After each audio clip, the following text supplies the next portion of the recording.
नमस्कार। शराब घोटाला। पिछले 2 साल से यह शब्द आपने कई बार सुना होगा।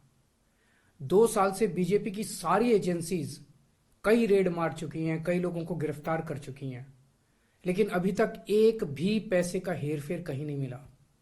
कहीं से एक भी पैसा नहीं मिला।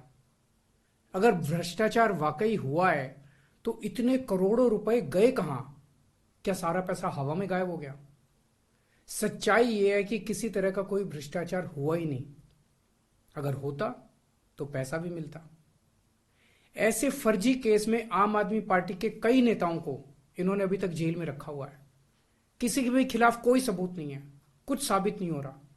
खुलेआम गुंडागर्दी चल रही है, किसी को भी पकड़ के जेल में डाल दो। अब बीजेपी मुझे गिरफ्तार करना चाहती है। मेरी सबसे बड़ी संपत्ति, मेरी सबसे बड़ी ताकत मेरी ईमानदारी है।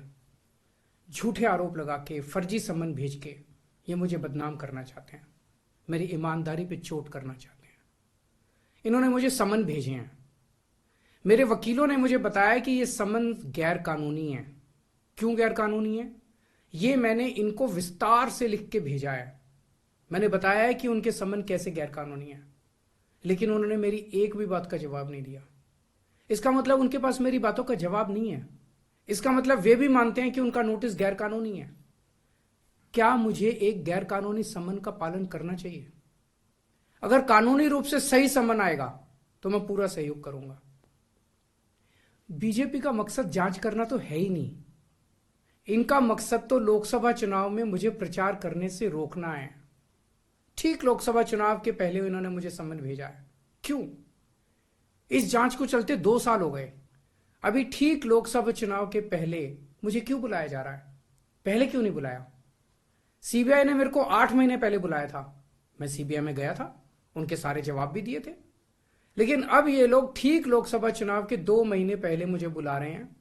तो बीजेपी का मकसद कोई पूछताछ करना थोड़ी है। इनका मकसद है पूछताछ के बहाने केजरीवाल को बुला लो और उसे गिरफ्तार कर लो, ताकि मैं लोकसभा चुनाव में प्रचार ना कर पाऊं। आज बीजेपी भ्रष्टाचारियों को नहीं पकड़ रही, बल्कि खुलेआम ईडी और सीबीआई का इस्तेमाल करके दूसरी पार्टियों के नेताओं को तोड़ के बीजेपी में शामिल करवाने का काम किया जा रहा है। एक नहीं, दो नहीं, कितने उदाहरण हैं जहां किसी पार्टी के नेता के खिलाफ ईडीआई सीबीआई के मामले चल रहे थे या उन पे गंभीर आरोप लगे हुए थे।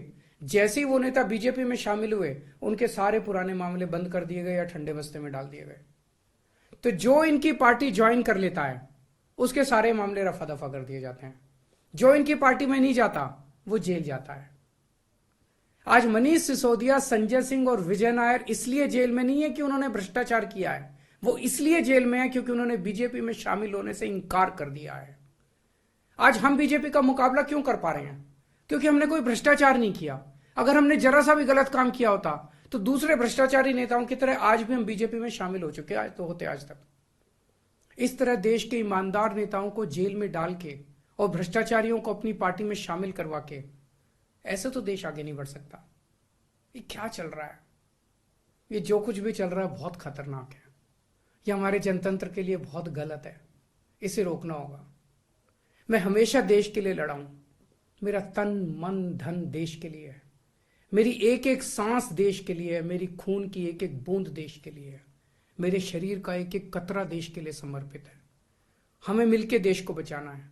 मैं पूरी जी जान से इनके खिलाफ लड़ रहा हूं। आपका साथ चाहिए।